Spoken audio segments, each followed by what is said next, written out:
What is going on, everybody on YouTube? It's your boy Hurricane Dante back again, once again, with a brand new series, and this one is part of our revisiting of the past 4 years of this channel. So this is a look at the first Nuzlocke I ever attempted on this channel, which was Pokemon White version, or specifically Pokemon Black and White. It was a randomized Nuzlocke, if I remember correctly, because I hadn't actually looked back at the video to get the exact settings that we had for that. I have brand new settings based on the Nuzlockes that we've done at other points on the channel. I decided to base this a little more around those and to what we currently do here with Nuzlocks. So the settings are, of course, as follows. There's no randomization of moves. There's randomization of all the Pokemon you can capture. The Nuzlocke rules do still apply the exact same as they always have in other forms of Nuzlocks. And in general, this is a just more casual Nuzlocke, I would say. No items are used in battle. There is all the gym leaders have their own items, and the rivals also have their own items.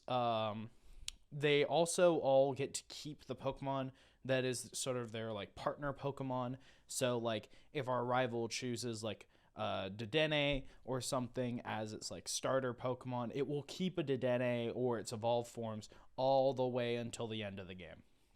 The other really big thing about this Nuzlocke as well that you guys need to know is that I chose to specifically make it so that all the starters are starters with 2 stages of evolution. So any starter that doesn't have a 2-stage evolution, those will be in here. And also if we have a Pokemon that has like trade evolution, I think I've been able to disable that and made it so that they evolve by actual level, which is determined by the randomizer. I would have to go and double check that, but I believe I've set that setting up. Other than that, we're just going to be playing the game as normal. And we're gonna try to go through and have a little bit of fun with this. So hi there, welcome to the world of Pokemon. My name is Professor Juniper. Everyone calls me the Pokemon Professor. I also sped up the text so it'd be a little faster, and I am gonna read through this time, something I didn't do in the old series because I had a really bad time with reading back then. I still do, but we're gonna try it. It's gonna be an exercise, you know? That's right, this world is widely inhabited by mysterious creatures called Pokemon. Pokemon have mysterious powers. They come in many shapes and live in many different places. We humans live happily with Pokemon, living and working together. We complement each other. We help each other out to accomplish difficult tasks. Having Pokemon battles one another is particularly popular, and it deepens the bond between people and Pokemon, and that is why I research Pokemon. Well, that's enough about me. Could you tell me about yourself? Are you a boy or are you a girl? I am going to label myself as masculine presenting. You're a boy, right? Yep. I will be using the guy sprite for this one. And we will be calling ourselves Didante. I accidentally activated the Steam. The Steam thingy. Until I'm done. Oh, dang it. Okay. I accidentally activated Steam's little keyboard that you can activate. Also, with the way that I'm doing this, I no longer see my mouse, which I used to have a really bad time of... What am I doing? I used to have a really bad time of trying to move around my mouse and make sure that it wasn't in screen, so yeah. Your name is Dante, yes. So your name's Dante. What a wonderful name. Well then, I'm going to introduce you to your 2 best friends. I always thought this part of the game was very weird, where they're like, oh, here are your 2 best friends that you've had your entire life, and it's like, I just met these people. I'm not going to read through all of this. I'm going to go ahead and skip to it so that we can actually get to the big part of the game. It says it's spring, but it's actually winter here. But I think that's because I'm technically playing towards the beginning of January. This is in 2023. We did this series back in 2018, if I'm correct, around November. So that should, you know, we're a little off, but it's fine. Dante, I heard from Professor Juniper we can have Pokemon? What's keeping Bianca? I'm also not going to do like voices and stuff unless I think the character like really needs it. Am I a little late? Sorry, guys. sorry. Bianca, I know for 10 years that you have no sense of time, but seriously, today's the day we get Pokemon for Professor Juniper. I really missed the, like, 2D games a decent chunk, but at the same time, like, I'm sort of glad with where Pokemon's going now. Sword and Shield was a bit of a rough spot. Legends Arceus was a very warm welcome, and now we have a new game that, while being buggy, I think it's still an improvement. So, Dante opened the gift box. I've brought 3 Pokemon, one for you and one for each of your friends. Please settle your choices politely. Enjoy your Pokemon. Professor Juniper.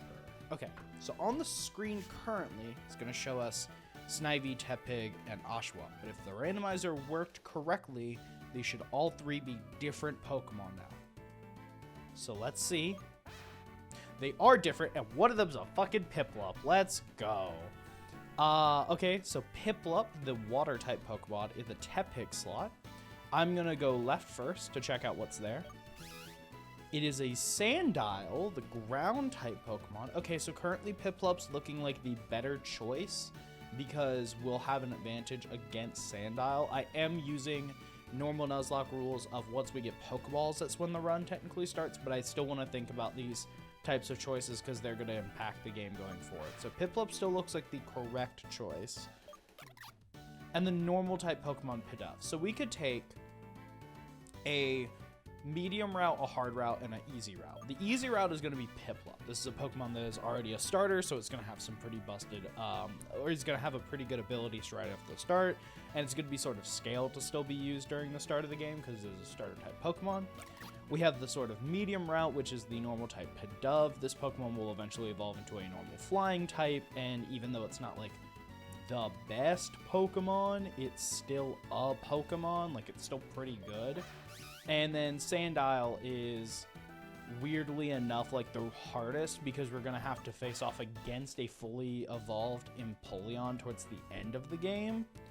I think for myself, to enjoy this series, I'm going to be choosing Piplup. Also just because, like, Piplup's one of my favorite Pokemon of all time. It easily ranks within my top 10. Probably not my top 5. It's like right outside of my top 5 Pokemon, but it is like up there with some of the best Pokemon that I have ever seen in the series. Now that we've chosen our Pokemon, so that's that. All I know is that we'll, hey, I know, let's have a Pokemon battle. I just had dinner too, so you're gonna hear me do go like fucking die in the mic. Sorry about it. Even though they're still weak Pokemon, we shouldn't have Pokemon battles inside a house. Oh, don't be a worrywart. These little guys are weak, like you said. We'll have to battle them so they can get strong. It's settled, Dante. Get ready for a Pokemon battle. I'm gonna actually take my headphones off because my ears. Yeah, it's really weird playing through a Pokemon game again, especially Black and White. The level scaling in this game is also pretty weird. It's going to take a lot for us to get XP. But since we're playing with a starter, we should be in a faster EXP group. So that's pretty good. That is a problem though. Sandile does start off with Bite, so until we get Water Gun, this is going to be a pretty bad battle for us. It starts with Rage too. I did not realize it started with Rage. That's not good. That's very not good. We might lose this first battle, even though I was just talking about how Piplup will be the easier route. We still might lose this first battle because of Rage and because of Rage, and probably also because Bite's such a really strong move at the very beginning. But it's not Stab, if I'm correct. Like, I think Sandile is just pure ground type, and it doesn't gain a dark typing until later, so it should not be an issue. As long as it doesn't use any offensive moves here, we just easily win this battle. I don't get why the AI sometimes makes these choices, but it does, and so these battles that, like, we could have very easily lost just become very easy to win. Piplup goes ahead and becomes level 6, and almost got to level 7, but didn't. Also, the names and the classes have also been switched around, so you don't need to worry about that either. This is also going to be a much more heavily edited run, instead of it being just like, you know, like, oh, the first episode, like, we're going to be going, like, you're going to see me play the entire time. There's going to be a lot more editing, cutting out certain moments of the grind, or at least speeding them up. And we're also going to be using, like, less, like, quote-unquote challenge rules, but, like, I can't switch out Pokemon when it gives me the prompt of, like, oh, this Pokemon's coming in, would you like to switch out? I'm going to be turning that off in a little bit, so that I can actually use that setting. Either way, we're going to be fighting against a Pidove here. I also think that this will be an easy Pokemon to take care of for the most part. Even though it is a Pidove and we are technically slower than both the Pidove and the Sandile at the current moment, I feel like by some leveling we'll be able to get past this. I'm also not going to be over leveling past the gym leader's ace, so I need to do some research to see how far that is. I think I'll probably end today's episode once we actually get to the town with the first gym. So you guys should be seeing these rival fights, us catching our first Pokemon, our first 2 Pokemon on 2 different routes, and also an end fight after the first route here. So that'll be fun. We got to level 7. Did we learn Water Gun? We did not. I think we learned Water Gun at level 8 maybe then, because we should be close to it. Oh boy, yeah, we really messed up the room here, so they're gonna go down and complain about that. And yeah, let's see. I'm probably gonna skip ahead here to when we get to the actual route for our first capture, because this is mostly just like the same intro stuff again. But if I come up with a comment before then, you guys will hear me before then. So I'll see you guys in a little bit. I always thought that these catching tutorials, like, I wish, and I still wish that Pokemon would make a way for you to be like, hey, I have already played a Pokemon game before, just show me the new stuff. Like, you don't have to teach me how to catch Pokemon. You don't need to teach me how to do this. I already get how you're supposed to do this. Just teach me the new stuff. And I feel like Scarlet and Violet does that a little better, because the way to catch Pokemon is slightly different in that one, but also just lets you, like, you get a, like, set encounter, and that set encounter is, like, something that you can just kill for XP, and they're still like, you know what, nice, good job, you still make it stronger, but you can't rely on all your eggs being in one basket, which I think is pretty good. Not putting all your eggs in one basket. The, like, fact that you are in control of that fight and you can make it go as fast as you want to, it still is annoying that they force you to do that fight. So I wish there was a way to sort of, like, skip those things, but, you know, we'll get there eventually. Also, we just got Pokeballs, so the Nuzlocke officially does start right now, and because of that, we are going to be catching our first Pokemon on this route. No idea what it's going to be, because the game does not randomize the catching tutorial, at least in the version of the randomizer that I am using. So we're going to find out what we're going to catch here in a second. I'm going to go ahead and save, because only you can prevent lost save data. And then let's go find our lucky blade of grass that's going to give us our first Pokemon, which I'm hoping. So we're going to go over here to this lady, first of all, to get a potion, just in case this Pokemon is going to take a little bit more to catch than just any normal standard Pokemon, especially if it's some sort of special Evo. And then we get, that is not bad, but I think that has a really bad catch rate. Beldum, is Beldum from, no, Beldum's from Gen 3. I was about to be like, is this another Gen 4 Pokemon? No, this is Gen 3 Pokemon if I'm right. Beldum being our, like, first Pokemon that we get, has takedown. So we need to be careful not to accidentally kill the Pokemon. We get a critical there. I don't feel safe throwing, or I don't feel, like, confident throwing a Pokeball out, but I also don't feel safe enough to head another pound, because I feel like we'll just kill Beldum with that. That's one shake. We didn't catch it, unfortunately. takedown on our Pokemon is going to deal a little bit more damage and bring Beldum down just a little bit more. I think this might be a much more comfortable range for us to catch Beldum in. But I'm hoping he doesn't, like, die because he just goes for takedown again. And, of course, there's just no shake. He shouldn't die to this, but he will die to the next one he does. So we are either going to catch him and gain a Pokemon to start off to fight N against, or we're going to just not have a Pokemon. Yep, we're not going to have a Pokemon because we're out one. Oh, we avoided. Okay. Ooh, we get one more chance. This is probably still not going to go well. Beldum would be a great Pokemon to add to the party. Of course, Metagross is one of my top 10 favorite Pokemon of all time. But unfortunately, we're not going to be getting it because that is our luck. I think in that case, we're just going to grind up Piplup a little bit here, probably to level 10 if I can. I'm not going to stay here forever, but I do want to grind up Piplup as much as possible because I know that the end fight with only one Pokemon in a randomizer can be really tough because N can sometimes just like have something crazy that wipes your team or does something. Oh, they had Quick Claw on them? This Wingull has Quick Claw? I want Quick Claw. I want Quick Claw. Theoretically, I could use this as a, I'm going to catch this Pokemon because I need an HM Pokemon and then take the Quick Claw off of it. But I feel that's technically cheating now that we know that there's one on it.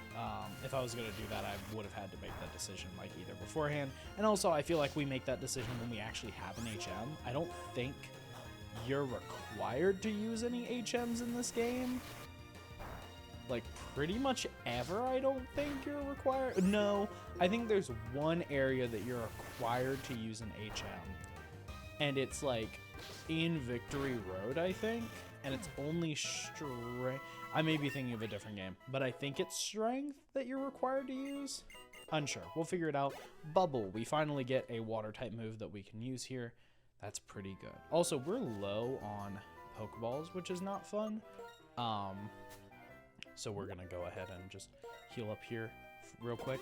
But also, I'm going to grind for a little bit, and then I'll go talk to Chirin and them once I reach level 10.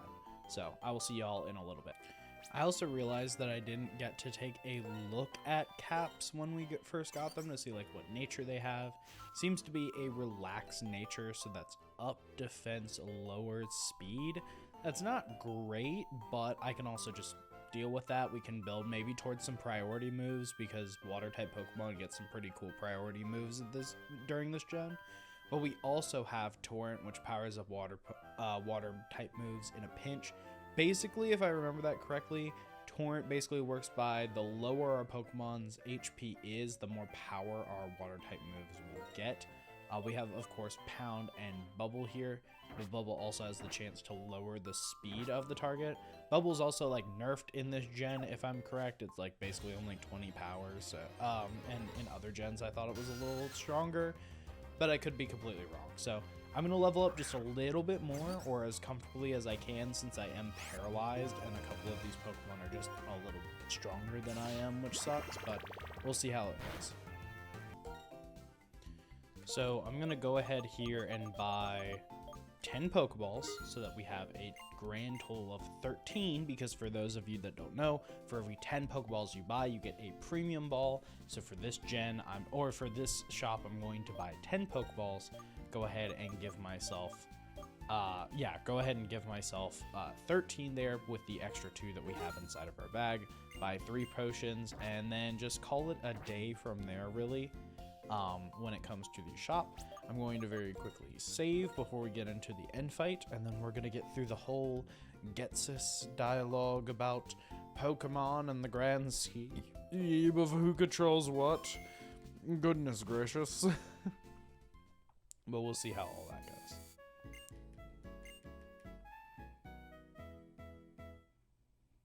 Go walk up to Chirin here. Dante, come here for a sec. There he is, the man of the hour. I think I'll give him a funky voice. My name is Getsus. I'm here representing Team Plasma.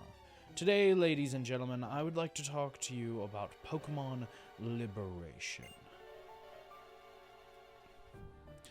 I'm sure most of you believe that we humans and Pokemon are partners that can come to live together because we want and need each other. However, is that really the truth? Have you ever considered that perhaps we humans only assume that this is the truth? Pokemon are subject to the selfish commands of trainers. They get pushed around when they are our partners at work. Can anyone say with confidence that there is no truth in what I'm saying? Now, ladies and gentlemen, Pokemon are different from humans. They are living beings that contain unknown potential. They are living beings from whom we humans have much to learn. Tell me, what is our responsibility towards these wonderful beings called Pokemon? That's right, we must liberate the Pokemon. Then and only then will humans and Pokemon truly be equal. Everyone, I end my words here today by imploring you to consider the relationship between people and Pokemon and the correct way to proceed. We sincerely appreciate your attention. I always thought that like the whole motif around Team Plasma was really cool, but the idea of liberating Pokemon while also still enslaving Pokemon is really stupid in my mind. I feel like if they're gonna go with the liberating thing, I feel like it should be that like even the Knights and the Grunts believe in what Getsus is saying, and then it turns out that Getsus himself is super hypocritical by himself. So the only Pokemon that Team Plasma uses in Pokemon battles, like instead of throwing out a Pokeball, there's a special animation of a Pokemon like rushing out of the woods, or it resembles a wild Pokemon battle where you get the choice to even catch the Pokemon that they're using. Or like they can like say that like, oh, you can't catch this Pokemon not because it's a trainer's Pokemon, but because that Pokemon is being protected by Team Plasma or something. I think that would still be an interesting thing for Pokemon to revisit in the future. N here is talking about our Pokemon. Just now it was saying, slow down, you talk too fast. And what is this Pokemon talking? That's an odd thing to say. Yes, they're talking. Oh, then you two can't hear it either. How sad. My name is N. My name's Churn, and this is Dante. We were asked to complete the Pokedex and just left on our journeys. My main goal is to become champion, though. The Pokedex, huh? You've gone to confine many Pokemon and Pokeballs for that, then. I'm a trainer, too, but I can't help wondering. Are Pokemon really happy that way? Well, Dante, is it? Let me hear your Pokemon's voice again. I feel like the end fight is always going to be, like, the hardest fight towards the beginning of the game, because he normally like, I feel like every time that I choose a Pokemon, he directly has a counter to it. So like if this Blitzel has a electric type move, I'm just screwed. Because it'll take Piplup out in like 2 moves, but I don't think it does. So also I thought his Pokemon would be level 8. They are level 7. That's fine. Better to overestimate than to underestimate, because if I came over here and they were level 10, we were going to be screwed again. But we should still win this fight as long as he doesn't get any like super big critical hits, and of course we do. So easy peasy lemon squeezy. We go ahead and gain some quick levels for our Pokemon there, and then we go ahead and beat N. Some runs I die to N, some runs everything's perfectly fine. I think it's just because in the early game you're relying on 1 or 2 Pokemon, and if N throws out something like a fully evolved like Hydreigon, you're just screwed. It's not really that great, but yeah. Anyway, I'm going to heal up our Pokemon real quick, and then we'll go and grab our next Pokemon on Route 2. So while I walk over to Route 2 here, I feel like it's probably important for me to talk about that. There's going to be one more roadblock before we end today's episode in the next town, which is going to be Bianca. We're also going to run into an issue here of our mom calling us, but this is going to be to give us the running shoes, which is going to make things much faster. But Bianca is going to be at the end of this route. I believe she has a team of 2 Pokemon at this point in the game. And so we're going to have to deal with both of her Pokemon once we get to the end of this route. And we'll see really how far we get. We'll see if Bianca actually turns out to be the run ender here. So we'll check all of that out in a second. But first, we have to see what Pokemon we captured from the route. And that would be a Nincada. Fun. This is a potential 2 Pokemon, to be perfectly honest, if we level it up correctly, but also at the same time, it's Nincada, so it's not like, it's not a busted Pokemon, but it's a Pokemon, so I don't know whether to, like, complain or just be happy to have something. I'm gonna try to catch it in a Premier Ball. Let's see how well this goes. Also, I think I have 11 Pokeballs instead of 12. That's my bad. I'm just bad at math, maybe. Did we use 4 Pokemon on the Beldum? Because we used it once, twice. Oh, we used it a third time because it missed at one point, and then we used it a 4th time, and then it died. But yeah, okay, so we have a Nincada. I'm going to call this one Clippers. I'm going to just call it Clippers because I have a pair of scissors on my thing, but I feel like calling it Scissors is going to be really weird because it doesn't evolve into Scizor. It evolves into friggin' Shedinja. But yeah, we'll hopefully have that. And we got some Soda Pop. So this is Clippers. Let's see what Clippers' stats are. Impish Nature, which means lower special attack, higher defense. Seems really bad for a Pokemon that I think primarily worries about special attack, but it's fine. It's fine. This is going to be a potential 2 Pokemon because I think as long as you have an open slot when it evolves into Shedinja, it should have, or it should be Shedinja and, oh, what is that Pokemon called? It is just the shell of the Pokemon appears in your party. It's not Shedinja. Or is it Shedinja? Is it Ninjask? Is what the other one's called? I think it's Shedinja is the shedded version, and then it evolves into a Ninjask, maybe? I don't know. I'd have to remember. I've never had a Nincada actually evolve since like Gen 3. So like when I played it for the first time was the last time I had a Nincada in my party, so I guess this is a time for me to have Nincada in my party again and see if I can find any upsides to that Pokemon. But I highly doubt that that's going to be a thing.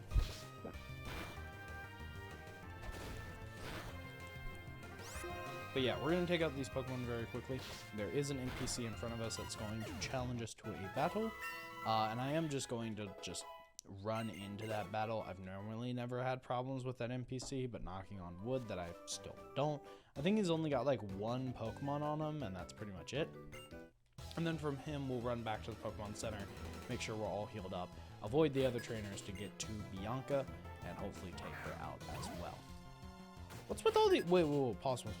I was about to do like a whole like pause there for me to go through this trainer very quickly. Why have all the trainers that I've been fighting recently just had electric types? Does the game like know that I took a water type Pokemon and is like, I'm going to punish you now for this choice? Like, Ains had an electric type. This guy has an electric type. The Mareep on the first route was like completely hindering my ability to level anywhere past level 10. Does the game just know? Either way, I'm going to go ahead and heal real quick, and then we'll go deal with Bianca. Pass by her. We're going to actually very quickly go to this other area over here, because there are a couple items that we can just grab over here. One of them is the red flute. Didn't realize that the red flute, or that items are randomized. What am I talking about? This is not normally the red flute, but this is a very interesting item to get off the bat. I don't think there's any maniacs nearby, so there's not really anyone I can sell this to, but we'll see. And an iron plate may be a hint towards Arceus. It seems every single run that I do that there's some sort of plate here, and I always think that every time I see it, it is our Lord and Savior Arceus telling me that he is going to come down and bless this run. But he never does, so we'll see. Maybe this is the run, maybe because it's the iron plate, he will bless us with a good steel type Pokemon towards the end of the game for us to dominate the Elite Four with, but we'll find out when we fight Bianca here as our last thing to do for today's episode. See how far she's come level wise, and see if Piplup can just easily take care of it. I think Caps has got this pretty good. He'll do a pretty good job against Jill here, according to the game. So we'll see what she throws out. First one is a Meowth, not a very powerful Pokemon, so I'm not super worried about it. And the second Pokemon should just be she has the Sandile, so I should be able to just use Bubble. But this Pokemon also has Bite. So Bianca has 2 Pokemon currently that use Bite, but this Meowth should change every time. I don't think it will keep the Meowth. It will change the Meowth every time, and she should just have a Sandile on her, so no issues there. Wasting her potion pretty early here on the Meowth instead of saving it for the Sandile. That's how we trick the AI, folks. And we get into a very easy fight here that's going to end, hopefully, very quickly. And we're not going to get hit by some crit bite or something. Okay, well, we're going to flinch, so this fight's going to be going on for a little bit longer, but once this is over, it'll be over. Also, when my roommates come back, because I've had no roommates this entire time, when they come back, I shouldn't have any issues when it comes to recording, because I don't think they've actually rented out the area beside me to a new student yet, so I should actually not have anyone moving in next to me for a while. But if they are, hopefully they're just someone who's going to be very respectful of the content I make and not going to scream every time I try to record. My last roommate was pretty respectful about doing that, but I also just didn't have a lot of time to record, so I didn't get to test that philosophy a lot. This year I'm definitely going to be recording a lot more than I did last year. Considering I want to make a video for every single week. Also, for those of you who are sticking around towards the end of this video, first of all, thank you guys so much for watching this. But 2, we're actually going to be changing up the schedule for videos just a little bit. So every Sunday should be some form of nostalgia video going, that either being this series or another thing that's going to be coming out that's going to be based around this. And then throughout the middle of the week, on either Monday, Wednesday, or Friday, you guys are going to be getting a video that is either like a challenge video, a video of like a new series, so like continuing the Raft series or anything like that, or just general new videos that don't have anything to do with older content we've had here. Either way, we finally make our way into the city here. We know that the gym leaders are away and have to go check the trainer school, but I'm going to very quickly go over here to the Pokemon Center, heal up and save, but I'm going to call that the end of this video. Thank you guys so much for watching. If this is your first video here, go and check out some other cool videos that we have here on the channel. But with all that being said, be sure to like, comment, and subscribe, and I'll see you in the next video, guys. Catch you later.